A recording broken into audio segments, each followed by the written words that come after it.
Hello, hello, and welcome to episode 95 of the One Day Virtual Stage. I am Matthew, your host.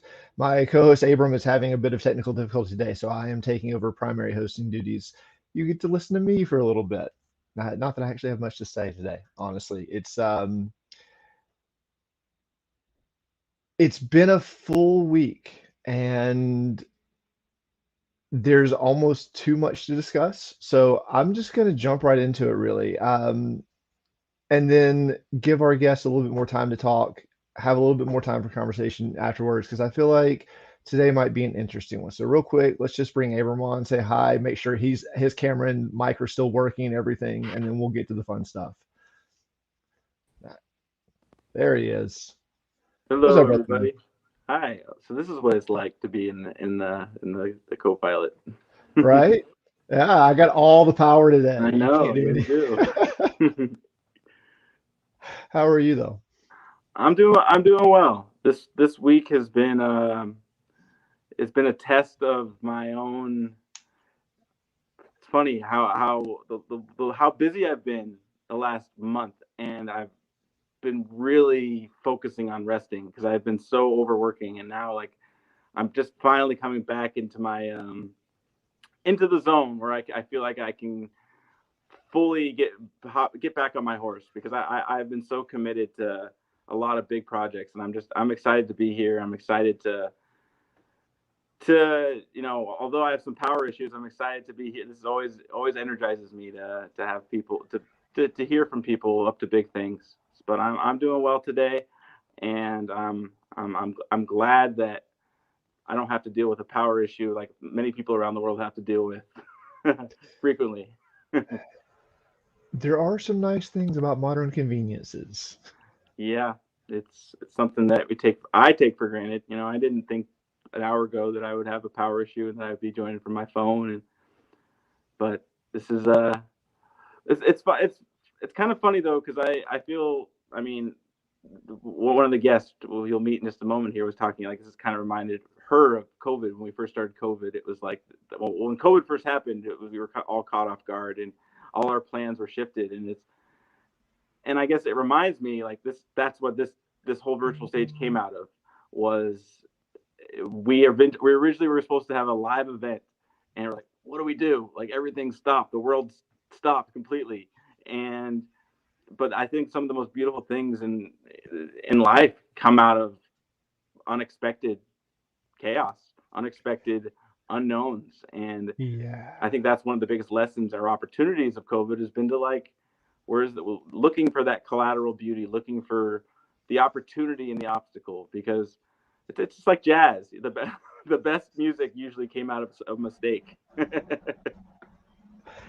Yeah, that has been not only the theme of my life, but like in the house I live in a bit of a community house, and Mm, expectations and conviction have been two major themes. Like mm, being convinced that we know what something is, or being convinced that we know what's going to happen next, and mm-hmm, how limiting that actually is. Like I mm-hmm, remember a couple of years ago when I was in this place where I just didn't want to get out of bed in the morning. I've shared the story on stage before, but for some reason it's relevant, or it feels relevant. But like starting to pay attention to what the story was in my head that was happening when I was feeling really depressed and down and just not motivated, not wanting to get out of bed. And once I started paying attention to the thoughts, the first thing I noticed was, what's the point? Like it was just that question that kept coming up. And then I started listening to the conversation that was going on along with that question, which was, well, what's the point? Like everything's the same. Every day I get up, I go to work, I make money, I go home, I eat, I'm miserable, I watch Netflix, I go to bed. Like that. It's like it's always the same every single day.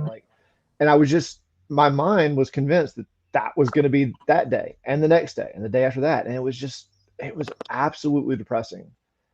Um, and in seeing that conversation, it gave me a chance to break that expectation and kind of flip that question on its head. Well, what is the point? And the reality is when I really ask myself that question, the answer is I don't know. And I don't know breaks that entire cycle of conviction. And all of a sudden, there's possibilities in the day. Mm. Like, I don't know what those possibilities are, but the only way I'm going to find out is if I get up out of bed and I go and I be present out in the world, and I see what's out there and I find out what's going to happen. And every single day is different. Mm. And that's been amazing. And so like this theme of like breaking expectations and letting go of conviction, I feel like it's a super powerful one. And I feel that humanity in general is like the collective us. I feel like that's something that all of us in some way, shape, or form seem to be going through. And it's been a really beautiful journey to watch. I love that, and I think like to that point you're making, it's like letting go of that illusion of control, and I think that's kind of it's kind of a theme that inadvertently is developed and just here in all the shares that we've had in almost 100 episodes we've had. And Yeah. it's like, and what's and it kind of the beauty that's always there. I mean, I guess in the subjective experience, maybe it doesn't feel like it, but like when we're struggling, when we're going through something that in our life that is an obstacle, whether it's like a physical, emotional, psychological, spiritual, it's like, but it's like that's the opportunity. It's always the opportunity, and it's who we're being and how we're dealing with what we're facing that allows something deeper and bigger in us to show itself. And it's like something that we never expect. It's like they say the quickest way between 2 points is a straight line, and objectively you could say like this is a straight line, but life doesn't always work where a straight line is always it's sometimes we have to go through the loops, we have to go through the hardships to discover ourselves for who we really are and let go of the illusions of our identity and who we tell ourselves based on the things that have happened to us throughout our lives and our traumas and our and that's what we celebrate in this stage is like the gifts that shine through the people who have rise above their circumstances and shine the beautiful light they are in their gifts. And this is why we're going strong with I think 200 guests we've had so far. Yeah. I And think more. speaking of, I know you're really excited about the two we have today. Yes, I And am. so, shall we go ahead and get started? Let's do it. So bring it on. So our first guest is Aileda. And just a quick heads up, like I come into this blind. Like I don't know the guests they're going to be on today. I don't know anything about them. I have nothing to say other than Abram is excited to hear them both. And so let's just go with it. And welcome to the stage, Aileda. Hi. Hi, I'm Welcome. And Aileda, obviously. just maybe a little bit. Maybe a little bit, very authentically. We'll get all that out here today. Well, welcome. And Thank you. before we really jump into it, is there anything you'd like to say or add to the conversation that's been happening so far? Oh my gosh, I was taking notes while you guys were talking, and I was like, I so can just like jump in. I could have just like dove right when you guys start talking. Yes. So a lot of things surfaced for me. So one of them is, we talked about COVID and the fact that I feel like the pandemic also brought about a massive fear in consciousness. It already existed in large part, in my opinion. It happens through a lot of our everyday choices, and we don't realize it oftentimes because we're programming ourselves, we're programming and feeding ourselves information all the time, and it's either going to be positive or negative, and it's either going to empower you or it might cause anxiety, right? And so when we went into the pandemic, like kind of the whole world went into that, oh my gosh, mentality and that, that thought process. That is mass trauma. Like that's mass trauma globally. And we haven't had that happen yet as a society. Myself, I was already functioning. So getting into myself a little bit, right? And talking about, because, one of the things that I was asked is to get just vulnerable, right? Just share some vulnerabilities about who you are in your life and like, why are you here and what's it all about? And I can honestly say that I have had those, right, throughout my life and my path. And when I was asked that, I started thinking, oh my gosh, like, what is it that I would share with the group in order for them to kind of understand why I do what I do, because I'm a coach. That's what I do, primarily heavily on the business side, but the spiritual side and the soul searching side of me is what's truly beckoning to come out. And I have things I want to say to all of humanity right now. And so that's why I was so excited about being invited onto the program. And that's what makes me who I am. And it's also why I've chosen to do what it is I do, which in large part is also mindset coaching. So when you were going down the path of, oh my gosh, here were my initial thoughts and here's what I was thinking, but then I kind of like reeled myself in and it brought me into more awareness and or what is it really about? Like, why are we here? What is it really all about? And flow, I heard, and present moment, or I refer to it as flow, but present moment awareness. And so I can talk about that a little bit in the aspect of, I tell people I view life kind of like a triangle, right? The pillars that you have in the equation. And you always hear people say mind, body, spirit. And I say that's the wrong order. It goes spirit, and then it goes mind, and then it goes body. And that's how it should be connected, because your spirit should be in charge, or the pilot of the plane is what I refer to it as. So the conscious mind, that's the pilot of the plane, right? Then you've got the subconscious mind, which is the mind portion. And so the subconscious mind is the autopilot of the plane. And it will happily take over the driver's seat anytime the pilot decides it doesn't want to be present. Right? Like, I want to go get coffee right now. Okay, autopilot, take over. Co-pilot, take over, right? So you don't want that autopilot to be functioning 24/7 for you. And so I love neuroscience. And one of the things they've been able to prove is that 85% of our thoughts are repeat thoughts in a day's time. And that fascinates me, because if it's 85 repeat, what are those repeat thoughts primarily consisting of in people's lives? And how profound is that?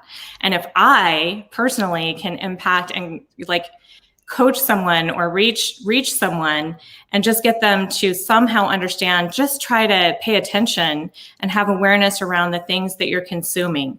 Try to make them as positive as possible. Try to pay attention to, how's your system feeling? Don't watch things that bring about angst or that don't make you feel good.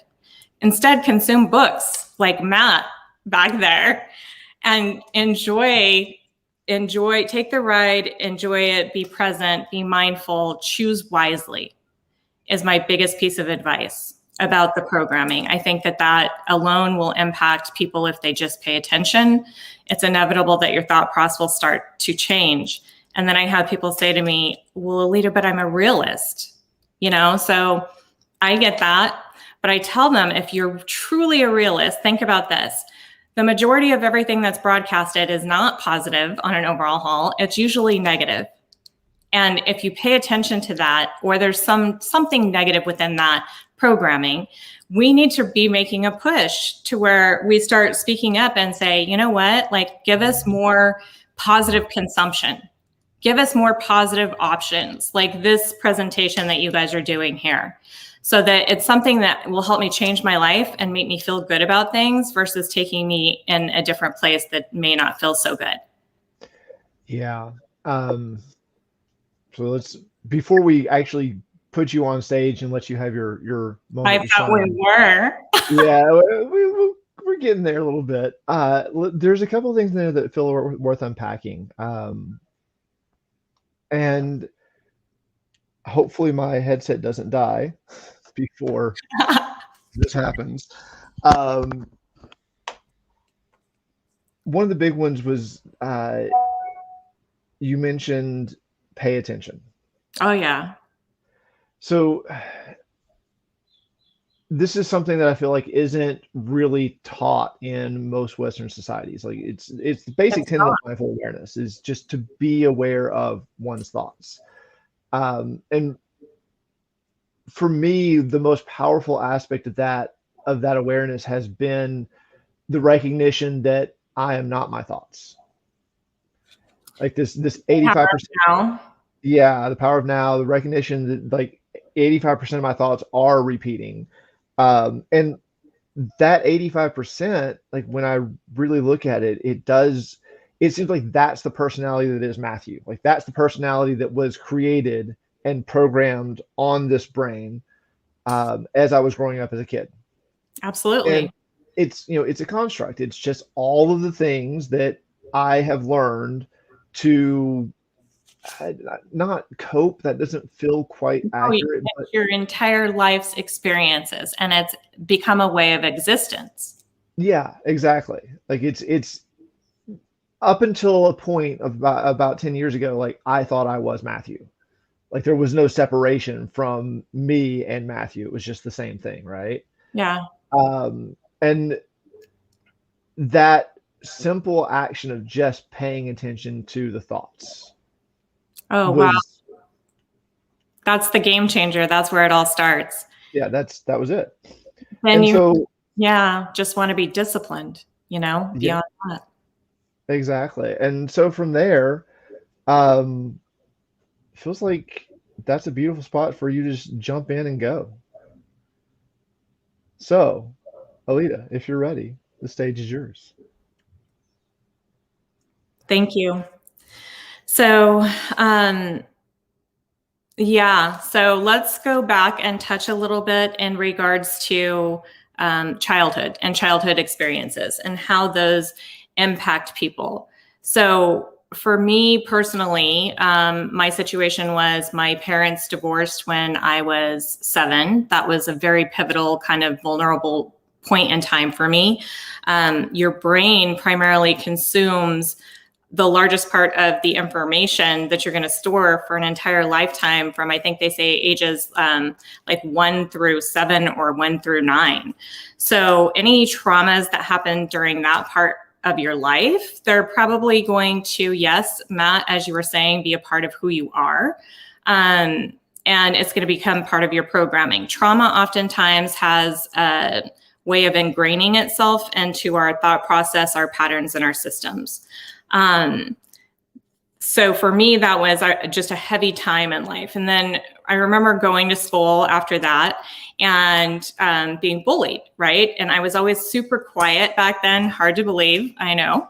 But I was super quiet. And so I just was taunted daily coming home until finally one day they said something about my mom, and that was just enough to make me actually take action. And I stood up for myself. And then I was amazed and surprised when I stood up for myself how that changed and pivoted everything.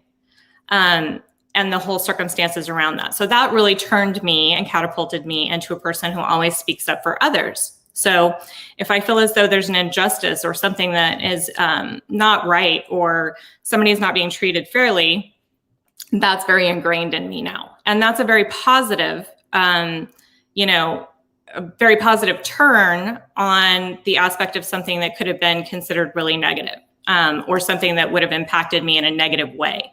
So there's always those super positive pieces that come out of it. And like I also know that I heard, gifts, and that these are gifts that come out of traumatic situations.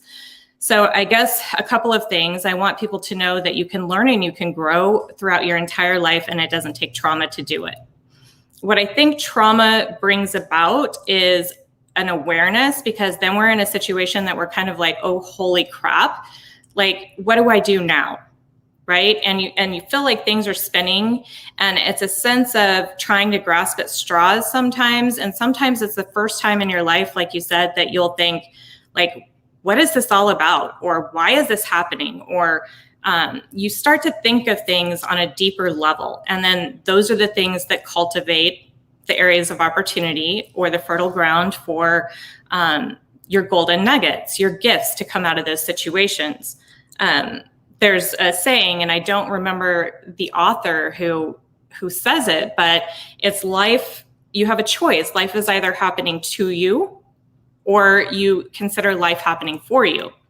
And so the more people wake up to the fact that life is happening for us, it's an opportunity for us to learn and to grow and to expand and to get deeper into an understanding of what life is all about. That's really where I think vulnerability takes, or not vulnerability, trauma takes us oftentimes. Those grounding moments of, oh my gosh, what now? And so other pivotal moments in my life, I became a single mom at a young age, and my oldest daughter just turned 30, which was amazing. We just celebrated her birthday. And I was primarily a single parent for the majority of my children's lives. And there was, big chunk of that was by choice, but I also had this very amazing relationship when they were younger. And we were what I would define as in crazy love. We did everything together every single day. We were attached to each other's hips. We worked together remotely, cultivated a lot of wealth and success, and then tragedy fell upon us. And that individual wound up having a massive heart attack and a stroke. And we were engaged, and anybody who knows any kind of a system, like, that did not put me in a great position. I wound up losing everything. And so it's one of those just like, whoa moments in life, right? That like you lose your breath type moments. And then immediately following that, 3 months later, so I was kind of just starting to get my breath back a little bit from feeling like I just had the biggest trauma ever happen in my life, when all of a sudden I had my second trauma happen that was also just as equally big, maybe even bigger for me. So I was impacted 3 months after that. I had come back home and was hanging out and getting to spend time with my dearest friend, who I had missed for years and years and years. But everybody used to say we were like twins when we were in school. And we were best friends from like those pivotal years of probably junior high. And, just the silly things that you do when you have a best friend, those are all the amazing, amazing childhood memories that I have, and that I developed and experienced with this person in my life, one of the nearest and dearest. Fast forward, long story short, I wound up losing her in an auto accident. And I was blamed, and I was all of a sudden in a position to where here I had just suffered losing the love of my life. Now I just lost my best friend. And now I'm being accused, and they're saying it's by my own hand because we were in an auto accident. And I had admitted that I had been drinking, and I knew I wasn't drunk, but that didn't matter in the legal system. So I wound up in a legal system that I knew nothing about, had never experienced before. It was mind-boggling and crazy to me. Long story short, I was very, very blessed in the aspect that everything came out as it was meant to throughout the process. But regardless, I still had to go through that process. And that process was like enough, with those two things happening back to back in my life, to be one of those like moments where you're like, I don't know if I want to take my next breath. And I know that there are people out there who have had those moments. And I know that people have suffered all kinds of different traumatic things in their life. The biggest thing that I can say is that the biggest gift, if it does come out and you do get this moment of, oh my, like, what is this really all about? Like, why am I here?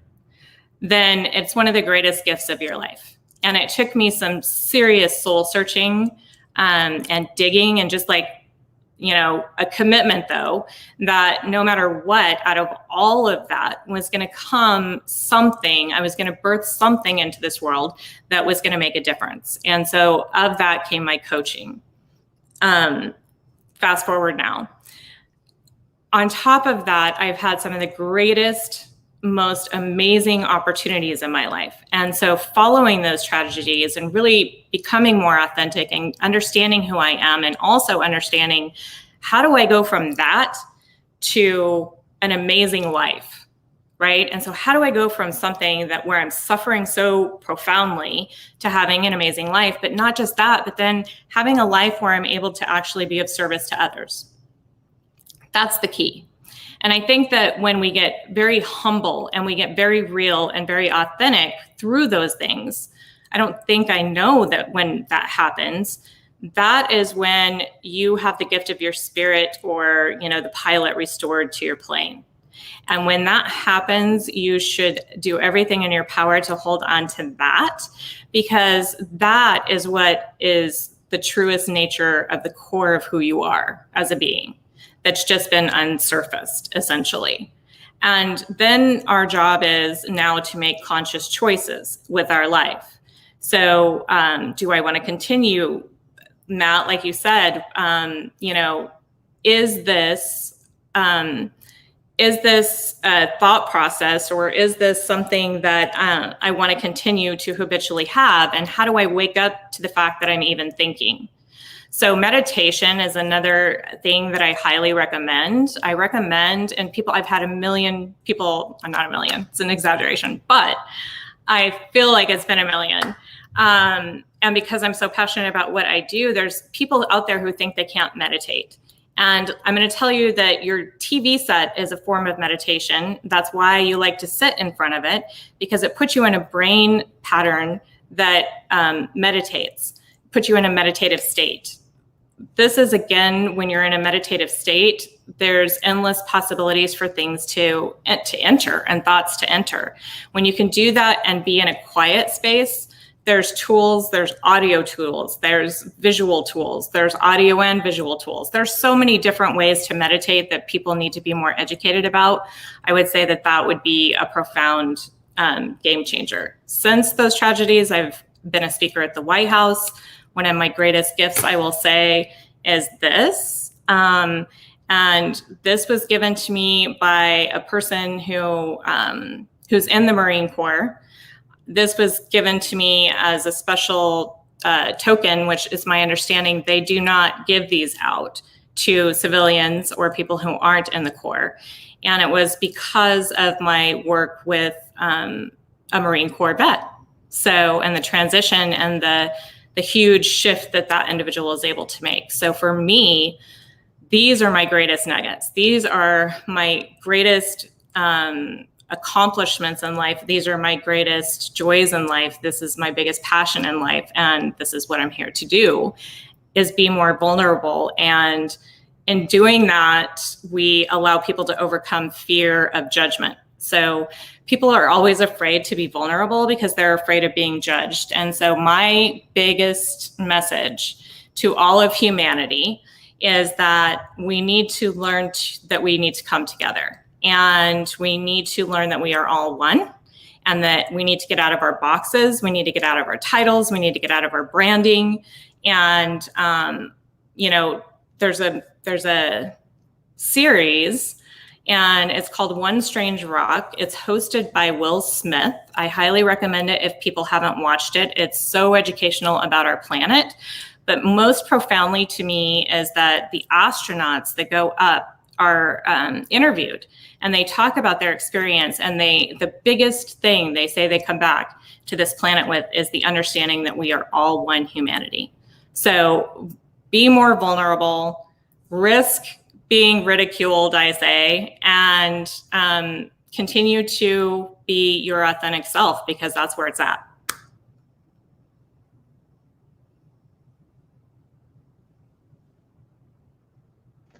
It would help if I unmuted myself. Oh, and absolutely. Thank you. Thank you for sharing, and thank you for being here. And thank you for being you.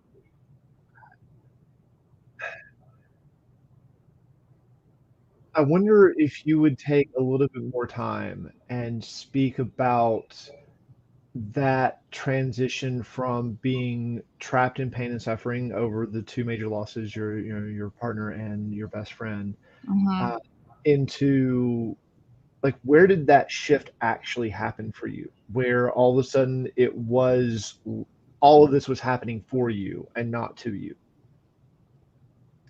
Ooh, that took a minute. That took a long minute. The shift didn't happen rapidly. The shift literally started with an awakening of like, oh my gosh, why am I here? And what is this all about? Like literally, what is this all about? Why am I here? And what am I supposed to be doing with all of this? And how can I use this, right? I think the first phase of that is how can I use this for the greatest and highest good in some capacity, in some way.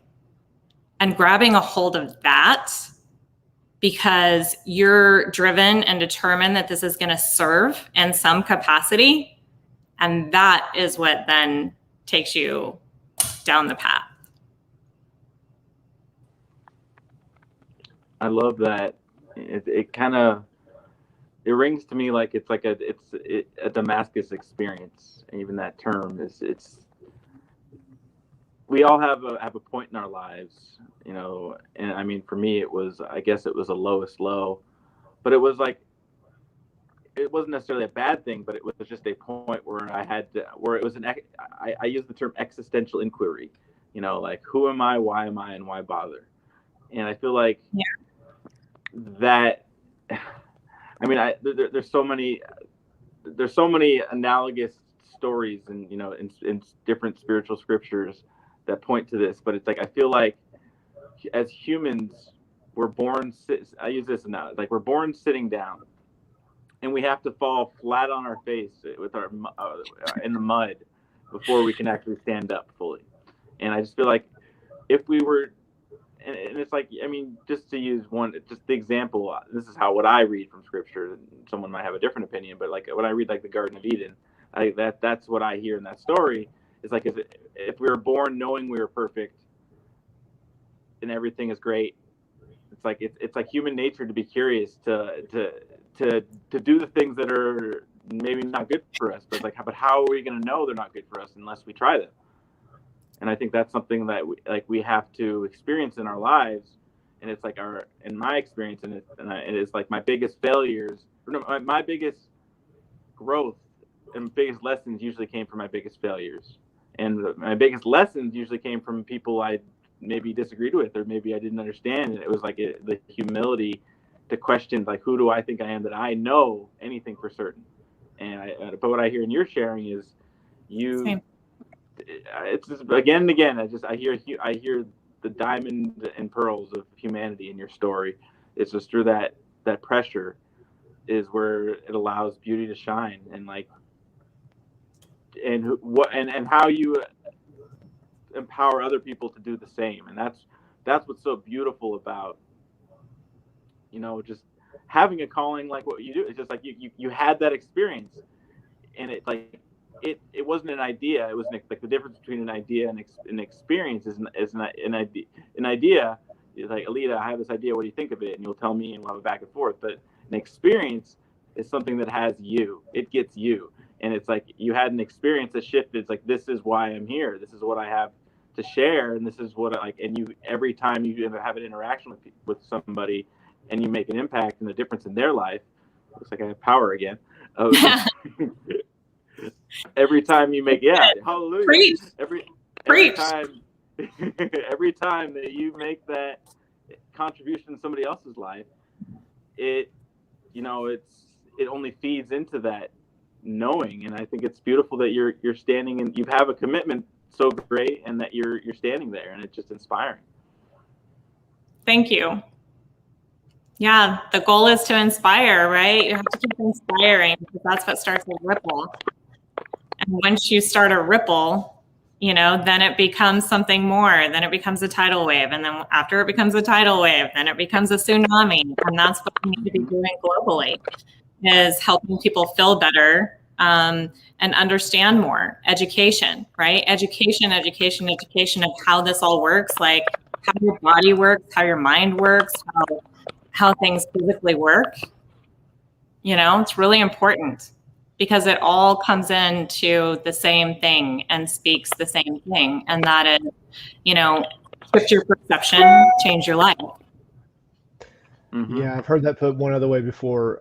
Change the metaphor, change the world. 1000%. you know, it's something I hear people say to me all the time when they come to me in coaching. I pay attention and I choose words that I hear them say, and I cannot tell you how everybody starts out with stress, stress, stress, stress, stress, stress, stress. And I'm like, stop it. That's the first thing that's your first coaching. That's in your protocol, my friend. You're going to learn to transition that word. You're not going to say stress. You're going to say challenge. And I'll give them their first one. Like, here's my gift to you. I'm giving you the word you're going to use in this situation instead. And then as we identify the words and the repeat patterns and behaviors, because all you have to do is pay attention to the word choice. It starts as the thought before it comes as the word. Yeah, and that goes back to what we were talking about at the beginning of mindful awareness, just paying attention to the thoughts and cultivating that capacity. And I do feel like that's something that's important to bring up. It's in my experience, it has not just been a switch that I can turn on. It is something that has grown over time as I practice. And the practice, like you were talking about in your share, meditation. Simply, I feel like the most succinct definition of meditation is to simply pay attention. And so, like, to me, one of the strongest forms of meditation is to make a commitment to myself not to move for a certain amount of time, just to sit, not moving, no matter what thoughts come up, no matter what happens, nothing, just don't move and just pay attention to what comes up and the thoughts that arise from that happening. And that's it. And from that, like, what you share with your journey and changing from, like, learning from your trauma, everything unfolds. It absolutely does. Everything, they say people get upset if you say everything happens for a reason, but it really does. And it's not until we fully embrace that, I don't think that we can find our gifts out of the situations that are perceived, at the time can be perceived as dramatic and traumatic. Exactly. And I feel like on that note, it's time to move on and see what our next guest has to say.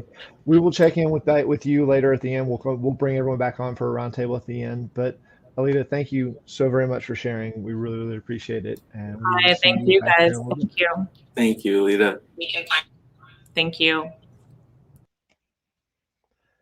And with that, Abram, since it looks like you have power, would you like to actually step in and do the little change to our next guest? Sure. I have power again, so I'm just transitioning back. So yeah, I really want to take a moment just to encourage you watching to share your story, share what you've experienced in your life that has allowed you to discover you. What barriers did you have to overcome? What fears and what experiences that led you back to yourself that or maybe there's one you're still facing. We want to hold the space for you to share you, because whether you know it or not, you are a gift and you have something to contribute to us all. And there's something that lights you up, that when you share what you've been through, what you've experienced, you allow others to overcome what they're facing. And that's what this space is. This is a global picnic that we all have something to bring and we all have something to contribute. And this is the opportunity to rise together. And our one-day mission, what we do, what this is all about, is bringing you and me and communities together in joyous celebration, unifying humanity in our diversity. So now it's my pleasure to welcome our second guest. We have with us JW Pesante. JW, welcome, brother. Thank you for being here. Thank you. And I appreciate the invitation. Listening to the previous guest, I realized that my orientation is going to be completely different. I've been a businessman, and I've been successful at it in many different areas of endeavors. So I thought it would be good to let people know what I've done in general, and then talk about what I've derived from that. And then I'd like to talk about what we're working on now that people can participate in. And I hope that, will fit in. So let me talk a little bit about my background. I was born in Manhattan and raised in the South Bronx, where I ran the streets and I got into all sorts of trouble. There was a junior high school teacher named Matt Lidoff who thought I could do a science project about plant cancer. Pretty remarkable for me, but I said, okay. But that turned my life around. I won the Bronx and citywide science fairs, and my life changed. I was on a different trajectory after that. Move the clock forward many years. I was the president of a crowdfunding company that grew to over $3 million in monthly revenues and over 85,000 members. I was with a company where I led a company that procured and negotiated multi-million-dollar international production and distribution transactions and established companies in technology, green energy, agriculture, commodities in several countries. I also worked in corporate management. I was a corporate guy. I did IT, I did finance for several years. In Africa and China, we manufactured, mined, and traded commodities. We established markets in a number of African nations and operated a copper mine in the Congo and a gold mine in Tanzania. We traded gems in China that was sourced from Tanzania and Zimbabwe. The big thing that I've been working on for many years is rice. And since 2009, I have been working to establish a large-scale, excuse me, a large-scale rice operation in Nigeria, and a little bit of work in the Dominican Republic as well. Developed a very good understanding of rice production, milling, distribution.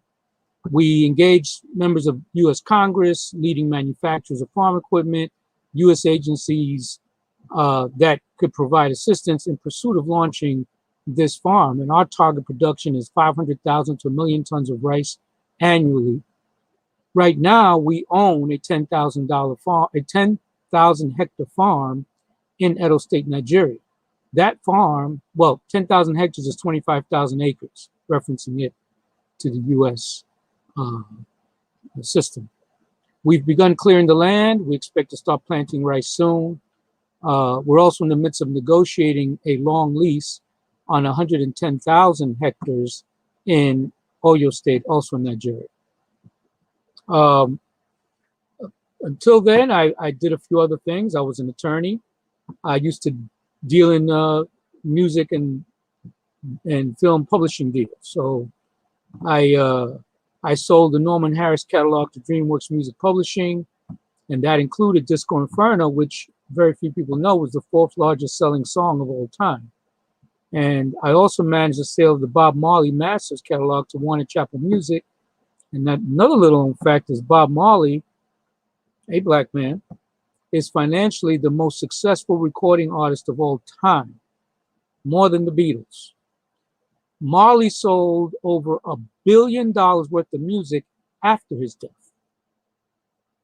I did a bit of information processing. I was a civil engineer by schooling, and I went into data and IT. So I did certain things on Wall Street and different other places. I've worked at IBM, AT&T, Honeywell in executive positions. I did work for Wall Street banks, investment companies. I've done a few things. So I currently have a engineering bachelor's from Columbia and a JD from UVA Law. Now, I've been asked to offer what would be my advice to others from my experiences. And my advice for a better and successful life is generally in 5 things. 1 is be happy. 2 is Jesus was right. 3, meditate. 4, take care of your body. And 5, be honorable. And let me talk about that. Be happy. In my view, you should do what makes you happy. Find something that you would do for free, that you love to do, that makes you happy, then do it for the rest of your life and to the best of your ability. The people who are happy at what they do are generally very, very difficult to beat and very difficult to climb over. The people who are happy at what they do are happy when you compete with them, and they're happy when you succeed as well. And that's something that we don't have a lot of, people being happy at the success of others. Jesus was right. This is not a religious statement. I'm not a religious man. This is a philosophical statement. Christianity and Christians don't always follow all of Jesus's philosophies or teachings, but let's remember 3 of his basic principles. Do unto others as you would have them do unto you. Forgive anyone that offends you 7 times, and if they do it again, 7 times, 70 times. And love thy neighbor. And the neighborhood is the planet Earth and everyone on it. And if you follow those 3 things that Jesus said, you will live a very good life. Meditate. As they were saying earlier, your mind needs a daily tune-up.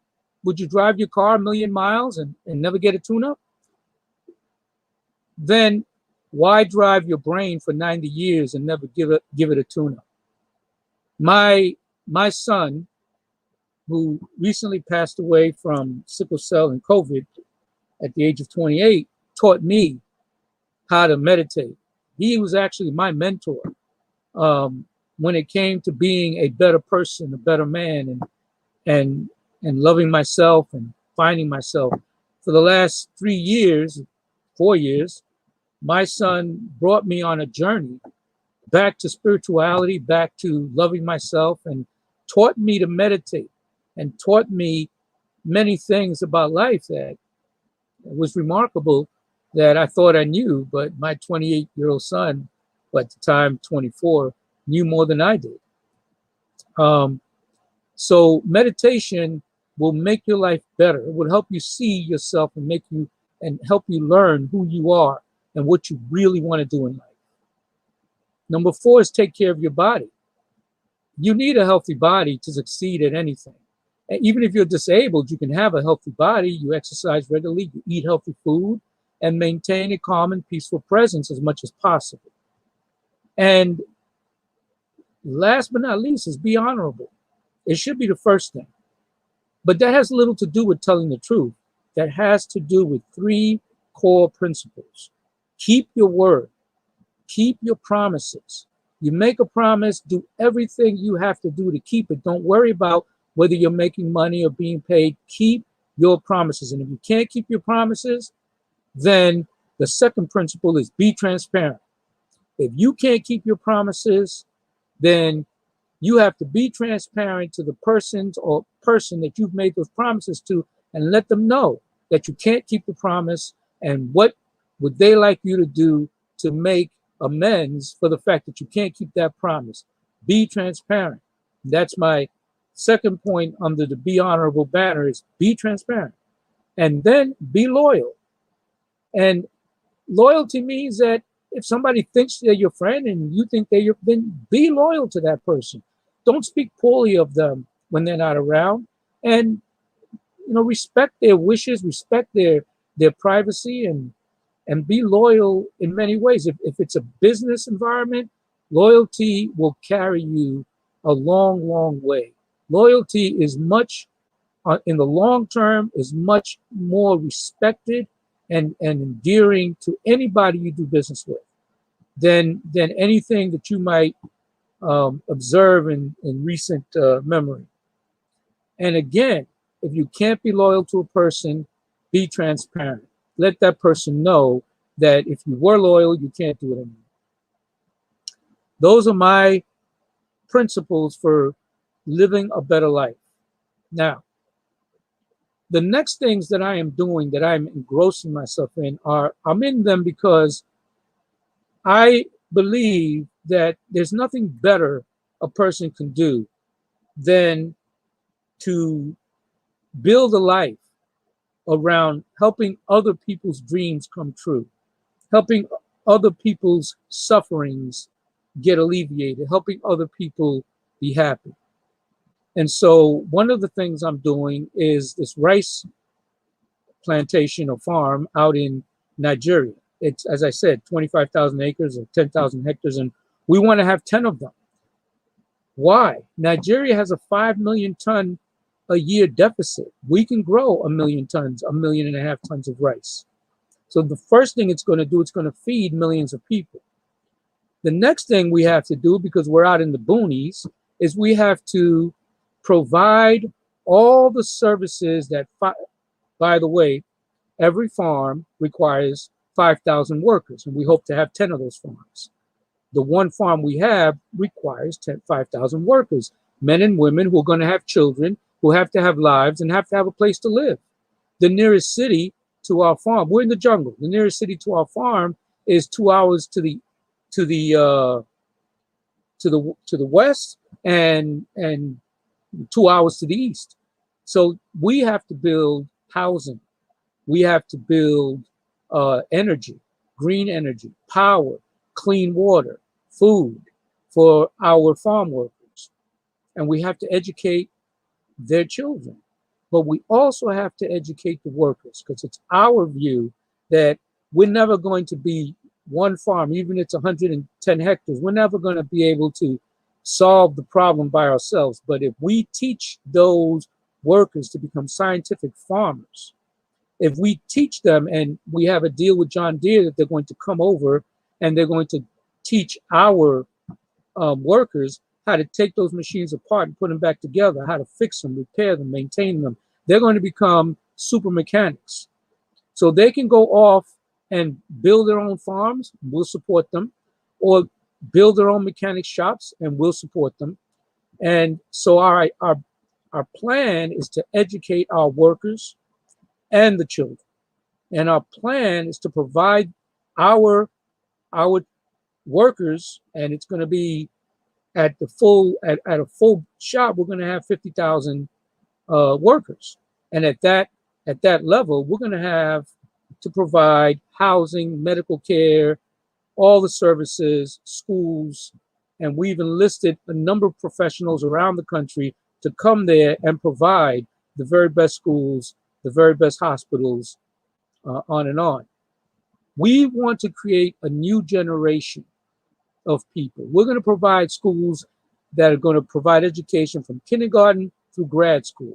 We want to create a new generation of agricultural engineers, builders, doctors, lawyers, scientists, and brilliant technologists. And that is our objective with this rice farm. Now, moving on from the rice farm, and I think I already spoke about medical care, green power, clean water, healthy food. Here in Atlanta, we've been given the opportunity to become part of President Biden's Community Navigator program. Biden has allocated $100 million through the SBA to create community navigators to help small and growth businesses to survive and grow. And we welcome any of you who would like to support our efforts to bring guidance, advice, and counseling to small businesses, financial tools that will help them get their finances in order and do things like they should be done automatically, organizational knowledge to have them build and structure their companies in ways that make sense, that is successful. We help them organize their business strategy, get on the path to making good choices and building good institutional strength and institutional knowledge within their company so that they can grow and expand and they can help more people, help them to get their tax strategies straight. And we're going to be very strongly involved in helping small businesses to raise capital. It's one of the biggest problems that every small company has, is having enough capital. And they never realize how much capital they really need. And that's one of the things that we're going to help them figure out. Capital and how to use it and how to acquire it. And the same relationship with debt. A lot of small businesses are afraid to be in debt. I'm here to tell you, being in debt is a wonderful thing. There are people, they write you notes and letters, they call you all the time. Being in debt for a business person says that somebody thought enough of you to take a chance to give you a loan. And that is a great thing. Not having any debt signals to the world that you're not creditworthy, even if you have a good credit rating. Those are, to me, the things that can help those are the ways that I see myself helping the broader business community, my community. The Rice Project can pull in so many people and resources from the US. And in fact, many people involved are from the US. In fact, I'm having a meeting with a group of young men tomorrow here at my place to talk about different things that they can contribute. The Community Navigator program is a marvelous idea to help the smallest of businesses grow and become successful and recover from this horrible COVID thing. And at the end of the day, everything that I'm doing and everything I'm hoping to see happen is to bring some happiness into the lives and to help some of these people achieve their dreams. And to me, if I help a couple of people achieve their dreams and I bring some happiness to a couple of families, then I've done my job. I've spent a worthy time here. And that to me is the biggest tribute to my son, who I love more than life itself, and in February left us. And it was a heartbreaking experience, but it has renewed my passion to make these things work, because this is what Xavier, my son, this is what he would have wanted. And it's renewed my passion to go down this path and do everything I can to create opportunities for those around me who deserve it and who need a hand up and need a path to success. Thank you. Thank you for your time. And I hope that some of the things I said inspire some of you to want to be out there doing for people and doing for others. Thank you so much.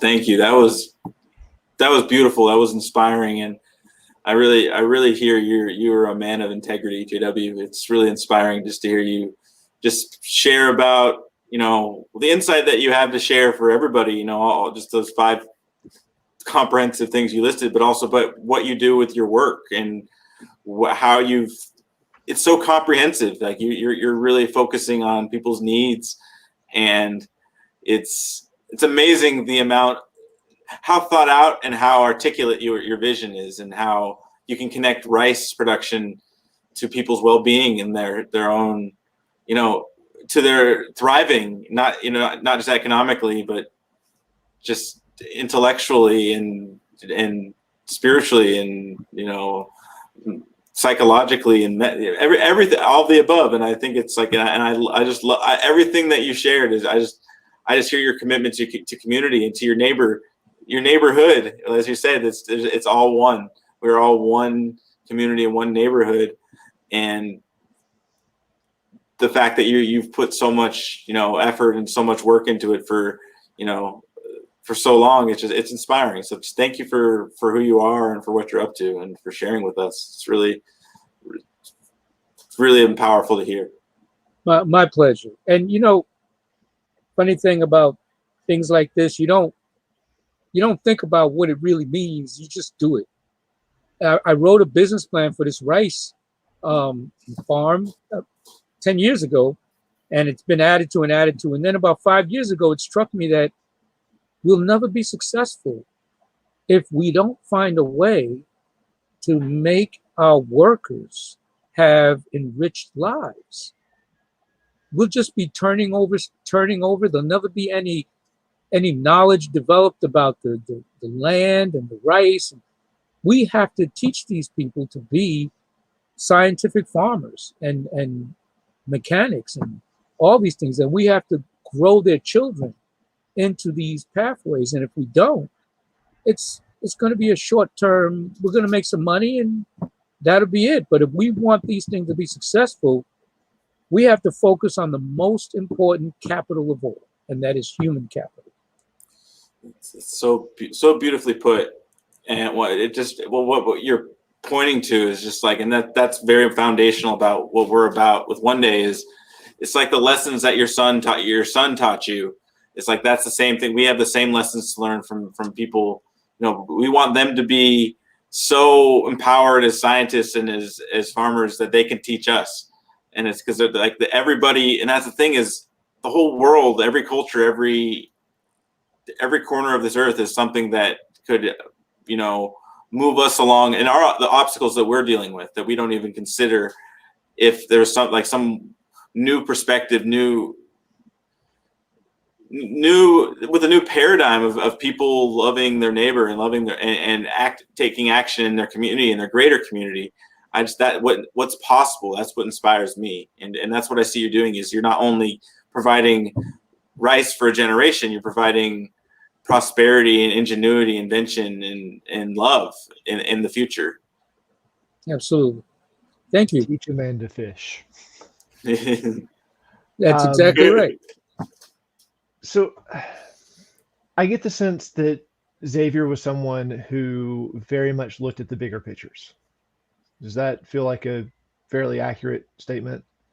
Xavier was just pure love. Xavier had no haters. Everybody loved him.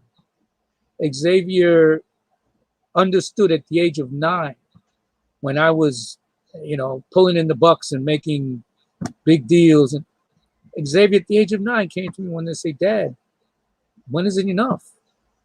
And, the beautiful thing about Xavier is it was always enough. He was always happy with what he had. And he suffered a lot of pain. And yet he would be concerned about our pain. He'd be in the hospital in pain, suffering from sickle cell, and his mother and I would be there just totally distraught. And he would be worrying about us, telling us, "Mom, Dad, I'm okay. You don't have to be upset. I'll be fine." And yet he's the guy in the hospital bed suffering the pain of the crisis and everything else.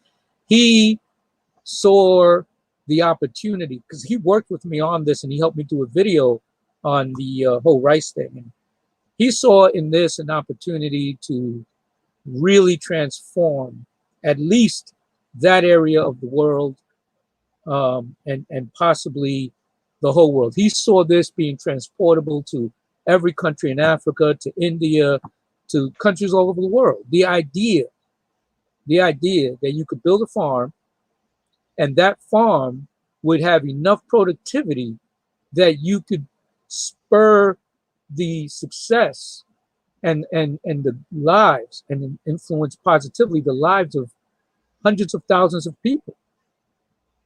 And he saw that and it's a long story, but rice is a very, very profitable business.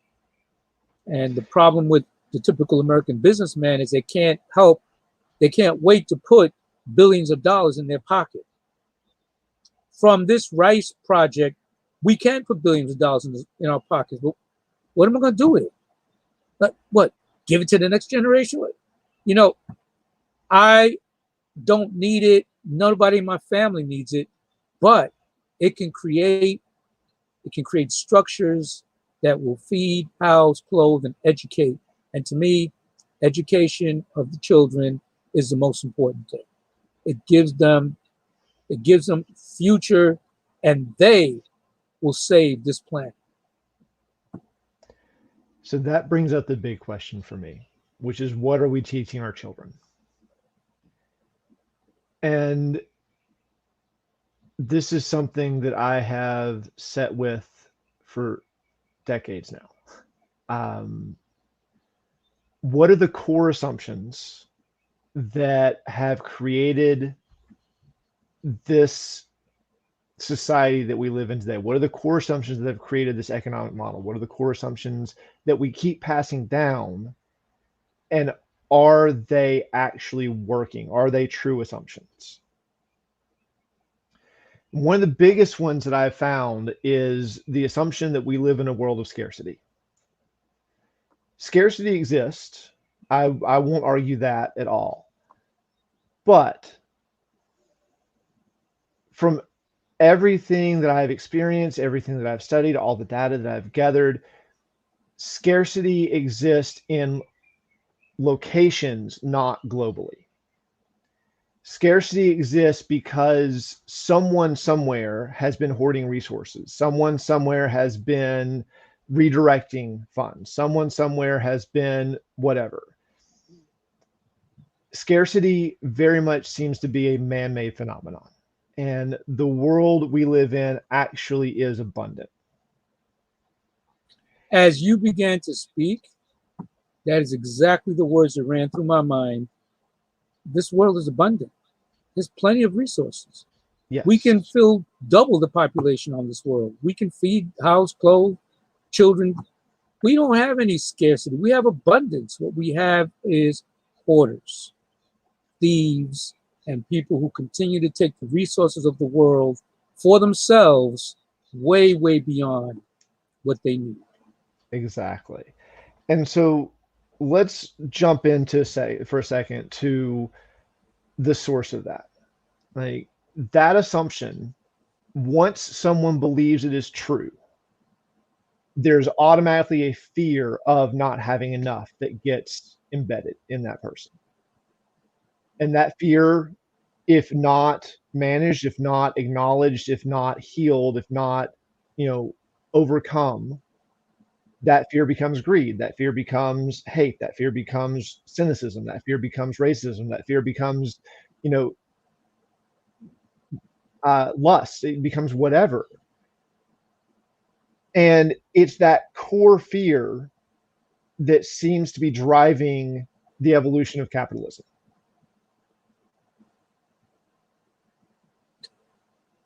So in order to really address the disharmony that seems to be happening in this world and the pockets of scarcity and all this fun stuff,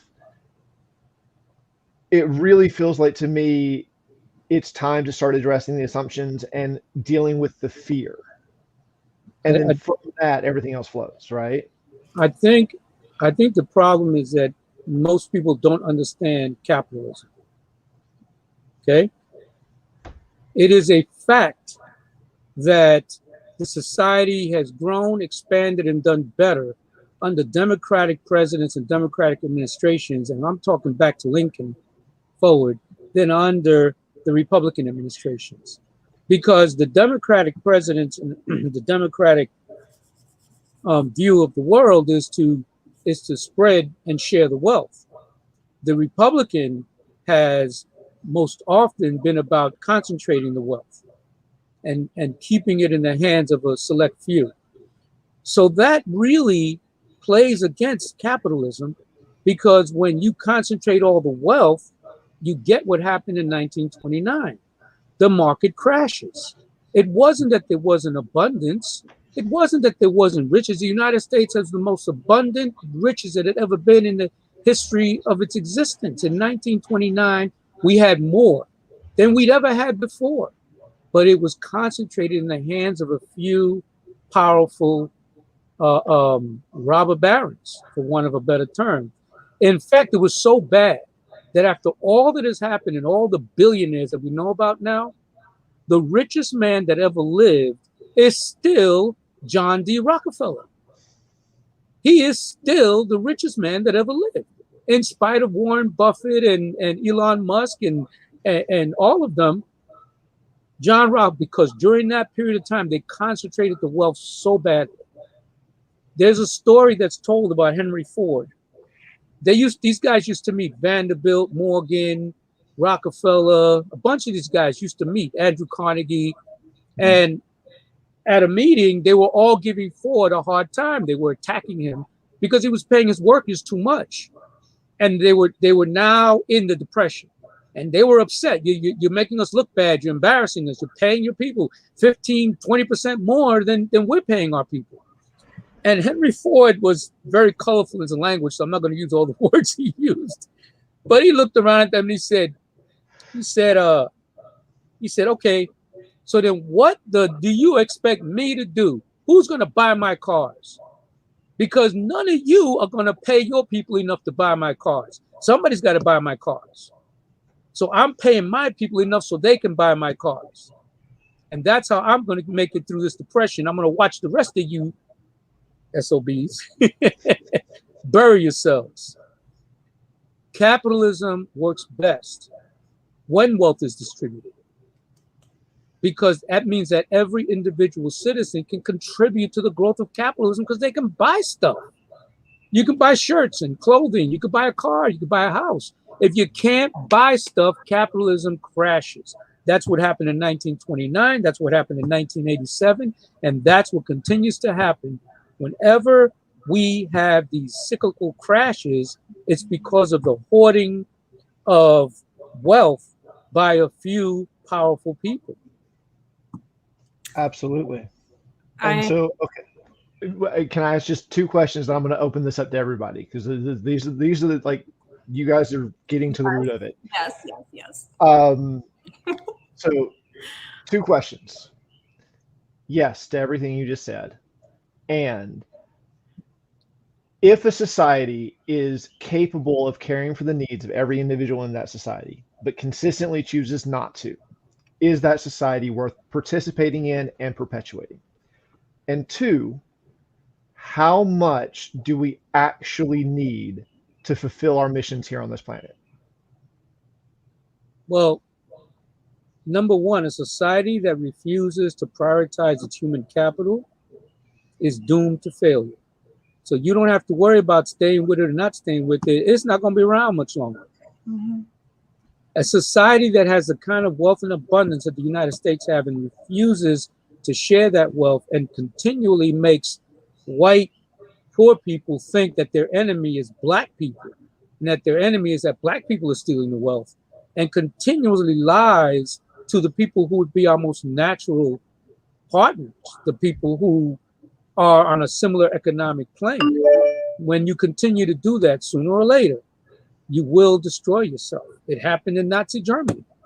It's happened in many societies. You cannot continue to perpetuate that paradigm. You don't take care of your people, ultimately you will fail as a society. Ask the Roman Empire.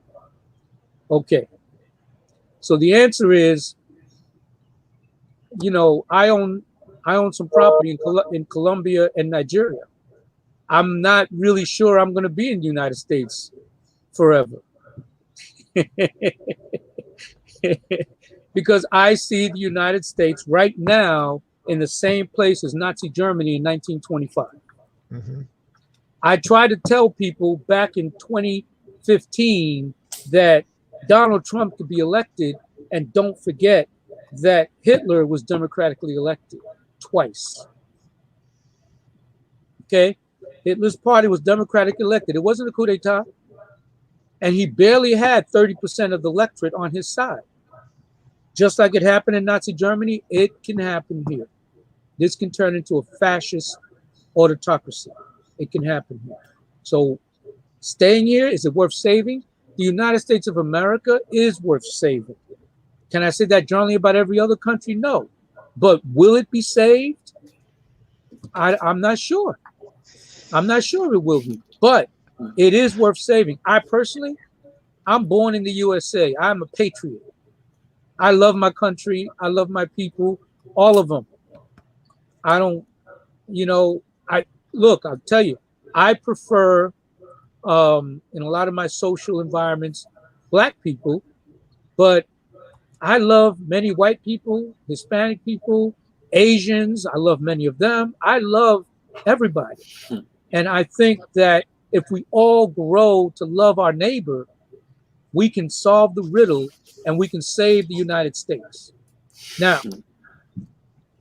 what was your second question again? How much do we actually need to fulfill the mission that we came here to fulfill? And by this planet, these bodies. I'm going to tell you, there was a guy that doing a review about hotels. I was traveling, he was doing a review about hotels. And he told me that a particular hotel was just fine. And you know what he said? He said, I mean, what do you need? A glass of water, a bed, and some air conditioning. What else do you really need? Oh, and a book. A couple of books. I mean, what do you really need? Yeah. You know, I've got the fancy European cars and I've got all of that, but I don't need any of it. You don't really need it. What do you need? You need to eat healthy. And unfortunately, in this country, eating healthy is probably the most expensive thing you could do. But you do need to eat healthy. You want to live a long life. You need a good place to lay your head down and sleep comfortably, peacefully, without it being disturbed. Getting plenty of sleep, 7-8 hours a night, is critical to being healthy and living a long life. My grandfathers, my maternal and paternal grandfathers, both lived to be over 95. Those guys went to bed at 10 o'clock and they woke up at 6 o'clock, and they did that every day. Eating healthy, getting sleep, and having a wonderful spouse. And how wonderful your spouse is up to you. Every spouse can be wonderful, depending on how you structure your life so that they can structure their lives in a way that's compatible with yours. We find so many people leaving marriages because they could do better. They're not that interesting. They're not whatever. And then they get out there and they find out there isn't anything better. And so to me, to have wonderful children, wonderful family, have a nice place to live, it's enough. We don't need to be millionaires. We don't need to live that lifestyle. The millionaire lifestyle separates us from our neighbors.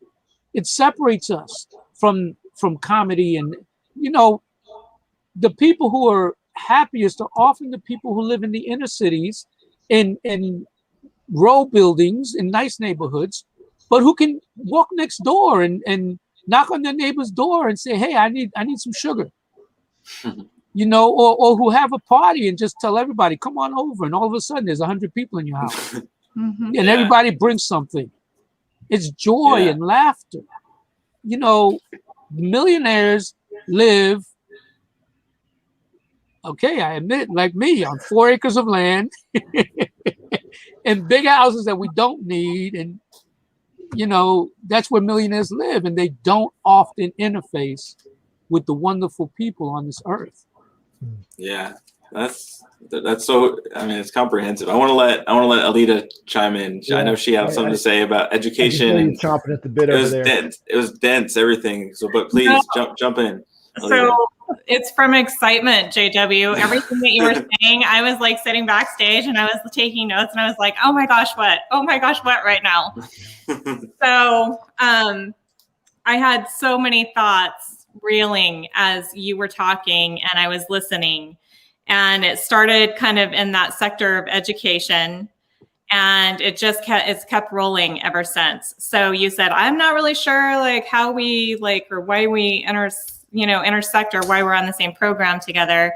I just want to let you know that I have investing background, and that amazing relationship you heard me talk about, working every single day. That's what we were doing. So let me just toss that into the equation. But backtracking to education. So the education system was designed in America, or I want to say it was like, around the 30s, 40s, 50s, that era, to facilitate manufacturing. Because you mentioned Henry Ford, right? And so our education systems were developed around individuals who were going to be workers, right? They needed to be able to manage a certain skill, and they were going to go into a manufacturing facility. Well, a big chunk of what's happened to America, in my opinion, and you went back to our founding fathers, is the fact that free thinkers is what this country was built on. Free thinkers, my friends. Mindset and or present moment, conscious awareness, which your son, Xavier, spoke to, and that was one of the greatest things he was bringing you back into, JW, is that present moment awareness, consciously aware of the choices and what we're doing and why we're doing them. And so the education system, that is the free thinker. Like that literally is the free thinker, the pilots on the plane. You heard me talk about that. The education system that you spoke of in Nigeria, I had the biggest smile on my face, and I was like, that was when I messaged and I said, oh my gosh, I feel like I'm going to pee my pants over here. Is because I was like, okay, this education system that you're going to develop can be not just for skills, right? But it could also be perception, and it can be around educating and cultivating that free thinker life, on an overall whole. And when you're talking about creating a generation of babies that are going to grow up and that are going to be impacted by a new education system potentially, that speaks so profoundly to my heart. That is where it's at. And that is, in my opinion, how you come full circle and you bring Xavier into the development even deeper of this project that you're working on. And then you're truly going to develop things that are going to start to change the world. And evolution is what we need, 1000%. Most people don't even realize, nor did I, until I watched that movie that I referenced, One Strange Rock, that we've been through extinction 5 times as a planet. Like that's what and it's a National Geographic. This is a National Geographic presentation, right?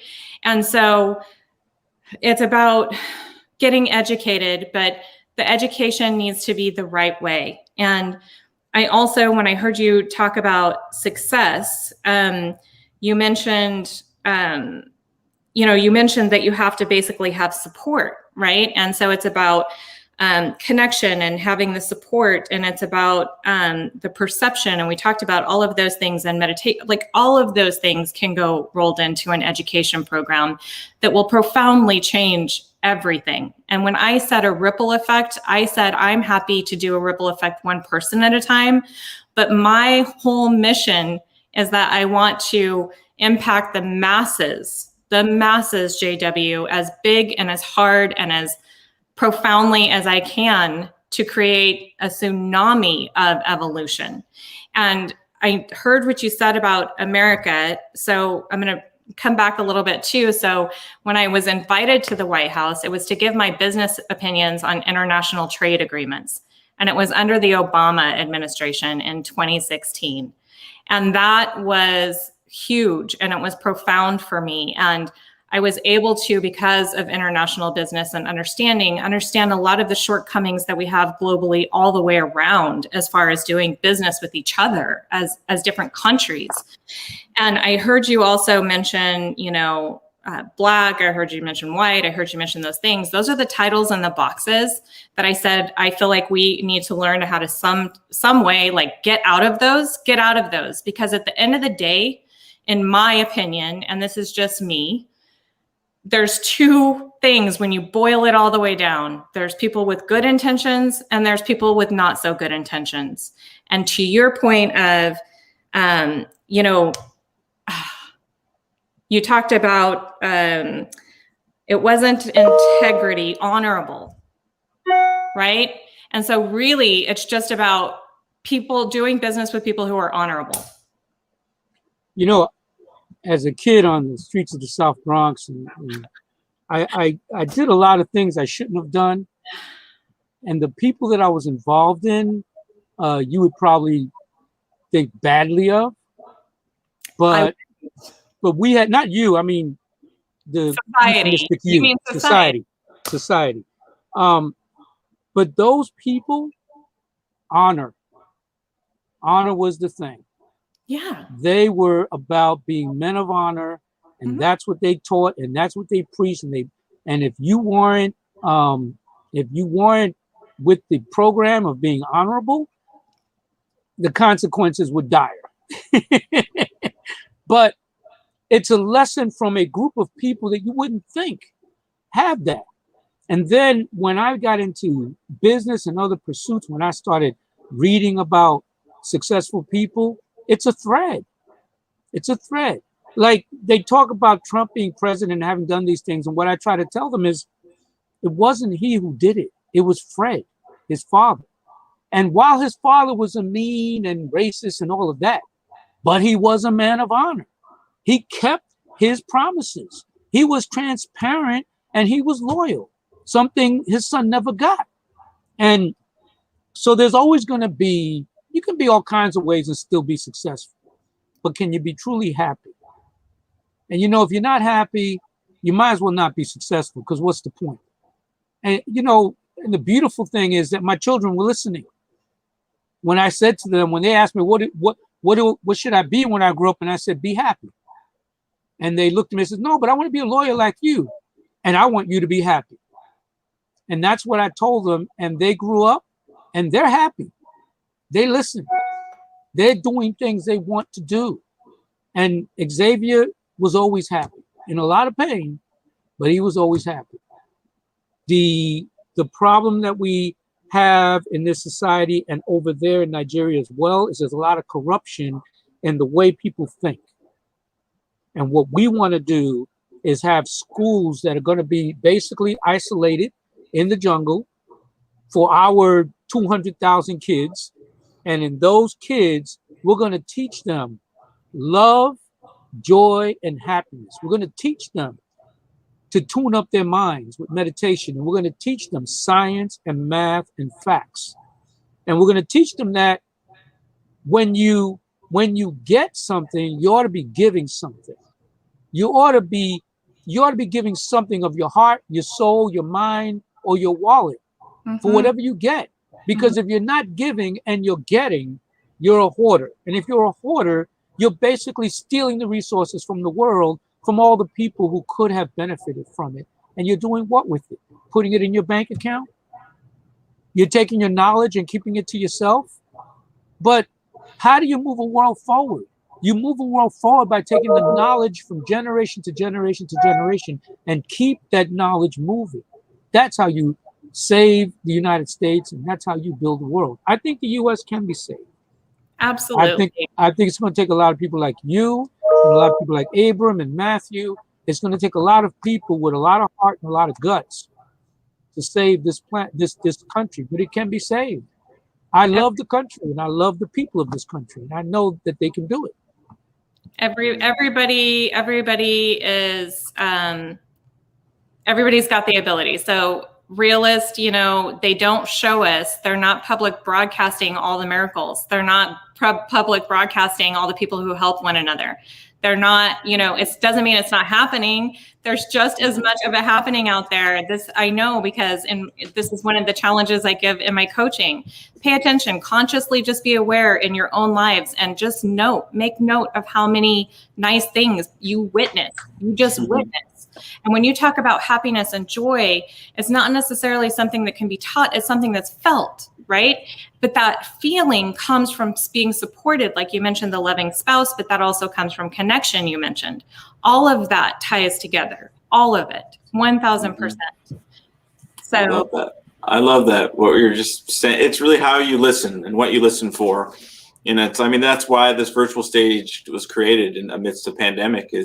We could have focused. We could have been like the news media and focused on the chaos, it's good to know the number of what's happening in the world. And there's so much beauty happening if you look for it. And that's what we're like. That's really what life's like. It's like a garden. What we water is what we focus on, and is what grows. And it can be fear or it could be love. And it's really as simple as that.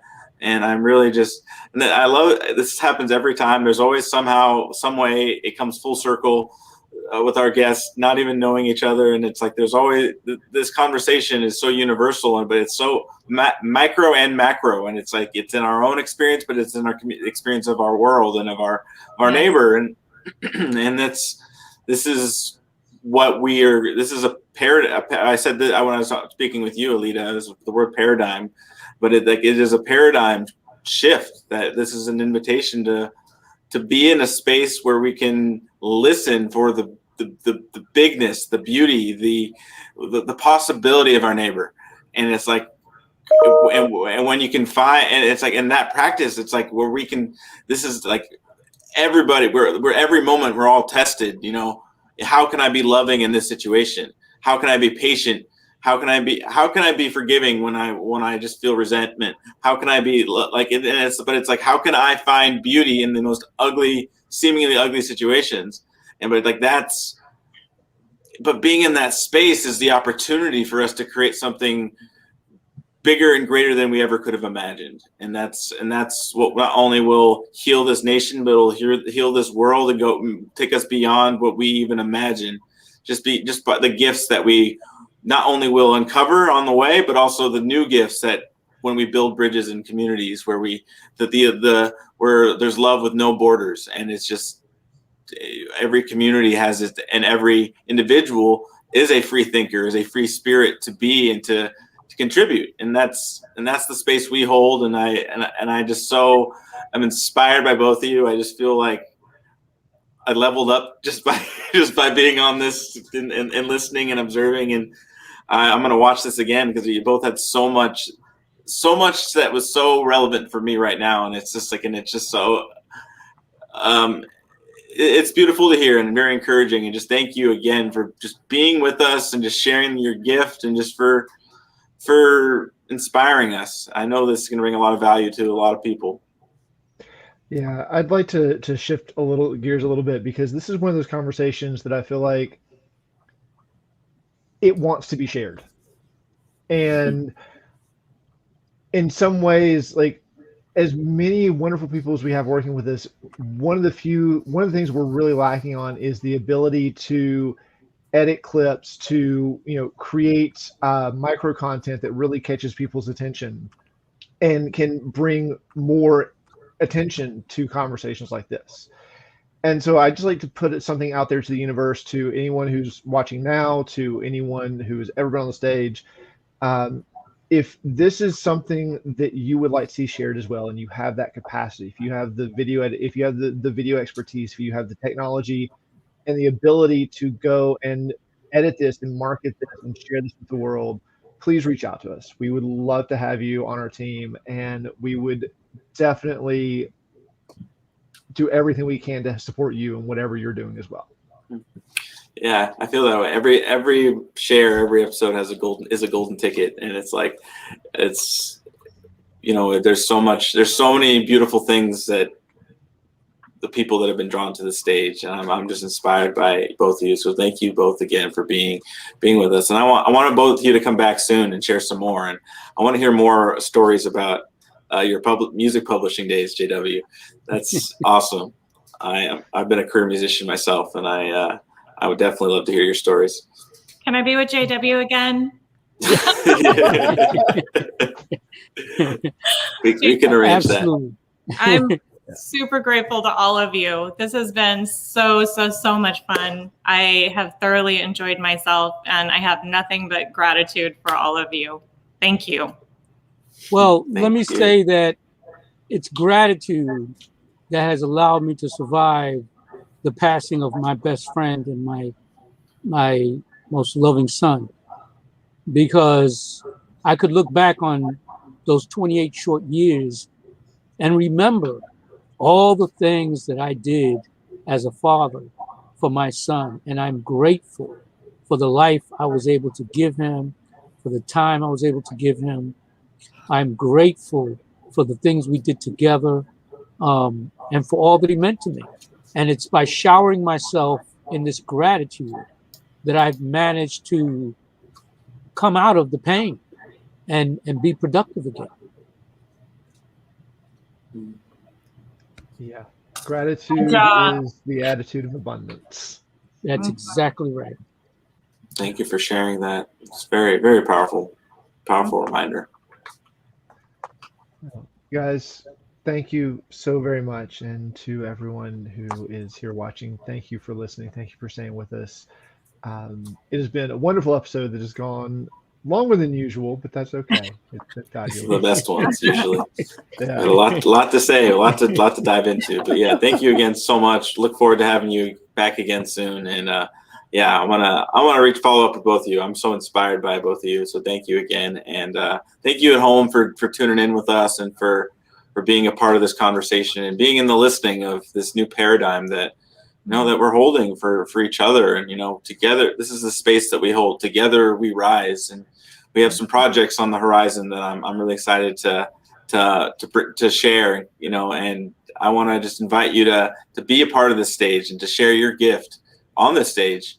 And if you go to our website, onedaymvmt.org/share-my-gift, you can be a guest and share on this stage and share what you've experienced in your life that maybe lit you up or brought you to a new experience of yourself in the world, and discovered something on the other side of that is somebody needs to hear.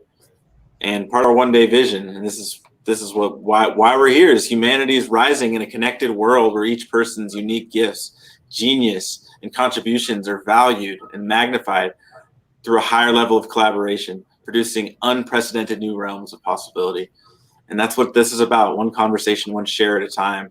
And I really just invite you all to just remember you are a gift, and what you have and who you're being impacts the whole universe. Every word you say, may kept or broken, every handshake or fist you extend, every smile, smirk, or frown, it really bends and shifts and alters the course of the entire universe.